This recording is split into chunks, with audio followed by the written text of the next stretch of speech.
کہ میں اپنے دین کو شرک سے خالص کر کے اللہ ہی کی عبادت کرتا ہوں، اب تم اس کے سوا جس کی چاہو پرستش کرو۔ کہہ دو کہ نقصان اٹھانے والے تو وہی لوگ ہیں جنہوں نے قیامت کے دن اپنے آپ کو اور اپنے گھر والوں کو نقصان میں ڈالا۔ دیکھو یہی سراسر نقصان ہے، ان کے اوپر آگ کے سائبان ہوں گے اور نیچے اسی کے فرش ہوں گے۔ یہ وہ عذاب ہے جس سے اللہ اپنے بندوں کو ڈراتا ہے کہ اے میرے بندو مجھی سے ڈرتے رہو، اور جنہوں نے اس بات سے پرہیز کیا کہ بتوں کو پوجیں اور اللہ کی طرف رجوع کیا ان کے لیے بشارت ہے۔ تو میرے بندوں کو بشارت سنا دو جو بات کو غور سے سنتے ہیں پھر سب سے اچھی باتوں کی پیروی کرتے ہیں، یہی وہ لوگ ہیں جن کو اللہ نے ہدایت دی۔ اور کہہ دو کہ میں اپنے دین کو شرک سے خالص کر کے اللہ ہی کی عبادت کرتا ہوں، اب تم اس کے سوا جس کی چاہو پرستش کرو۔ یہ سورہ زمر کی آیات ہیں۔ بالکل آخری حجت پوری کرنے کے بعد بھی گویا ان کو کہہ دیا گیا کہ اب جو مناسب گفتگو ہونی تھی، بات چیت ہونی تھی، دعوت دینی تھی، وہ تو دی جا چکی ہے۔ اب تم ضد پر آ گئے ہو، ہر درمی کے اوپر آ گئے ہو۔ ان کو اپنے اکابرین کو اور اپنے کفر و شرک کو تم چھوڑنے کے لیے تیار نہیں ہو، اس کو شرک کہنے کے لیے تیار نہیں ہو۔ ٹھیک ہے، پکارتے رہو ان کو، جھکتے رہو ان کے سامنے، ان کی نظر و نیاز کرتے رہو، اور ان کے واسطے وسیلے بے حقے بے حرمتے فلاں کہتے رہو، اور بلا دلیل اپنے اکابرین کے پیچھے اندھے بن کر چلتے رہو۔ لیکن یاد رکھنا اس کا انجام بہت برا ہے، اور تمہیں اپنے اہل و عیال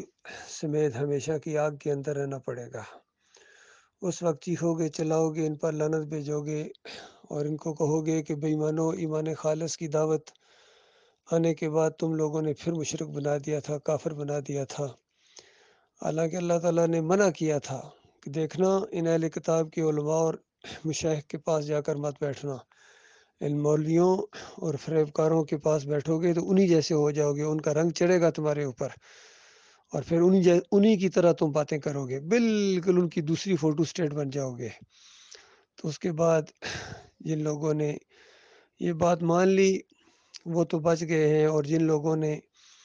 طاغوتوں کو اپنا رہنما بنایا، اپنا لیڈر بنایا، اپنا امیر بنایا، اپنا امیر تنظیم بنایا، امیر جماعت بنایا، اللہ کا راستہ روکنے والوں کو، کفر و شرک پھیلانے والوں کو اپنا بڑا سمجھا، تو اس کے بعد انہوں نے اپنی آخرت برباد کر لی۔ یہاں دیکھیے طاغوت کا لفظ استعمال ہوا ہے کہ جنہوں نے طاغوت کی بندگی سے اجتناب کیا۔ ترجمہ کرنے والے فوراً اس کا ترجمہ بت کر دیتے ہیں، اور عام طور پر مسلمان سمجھتے ہیں ہم تو بتوں کی بندگی نہیں کرتے ہیں، یہ تو پکارتے ہیں یا علی مدد یا رسول مدد پکارتے ہیں، یہ تو گنبد کی پوجا کرتے ہیں، یہ تو قبروں کے پجاری ہیں، یہ تو جمہوریت کے پجاری ہیں، اور یہ تو پیر صاحب کے پجاری ہیں، یہ تو مولوی صاحب کے پجاری ہیں، معاشرے کے پجاری ہیں،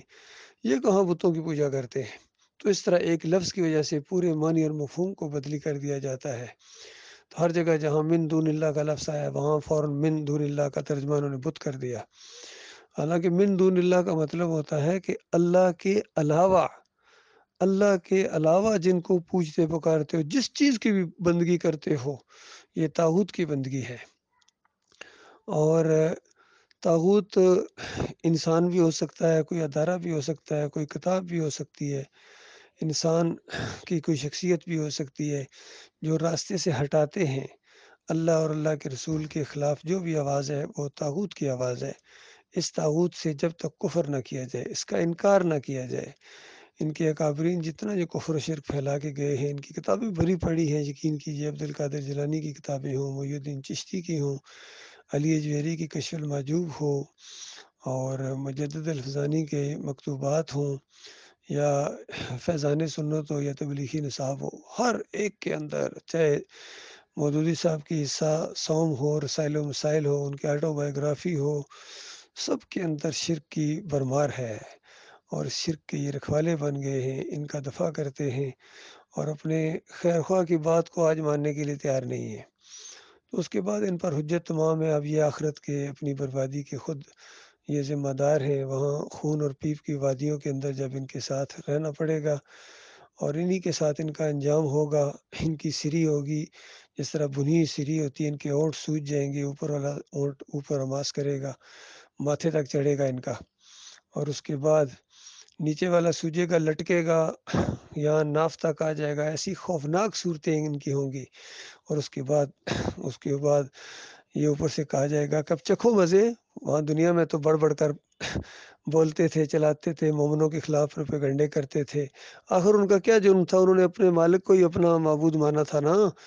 تمہیں کیسے تکلیف ہوتی تھی؟ آگ لگ جاتی تھی جب بھی توحید کی آواز اٹھتی، توحید کا کوئی بیان آتا، توحید کا کوئی کلپ آتا، اللہ کی تعریفوں کی کوئی بات ہوتی، تمہیں آگ لگ جاتی تھی۔ اور جب بھی تمہیں موقع ملتا تھا ڈستے تھے آستین کے سانپوں، اور اسلام کے اوپر بوجھو، زمین کے اوپر بوجھو، عنقریب تمہاری خبر لینے کا وقت آنے والا ہے۔ تو اللہ تعالیٰ اس خوفناک انجام سے اپنی پناہ میں رکھے۔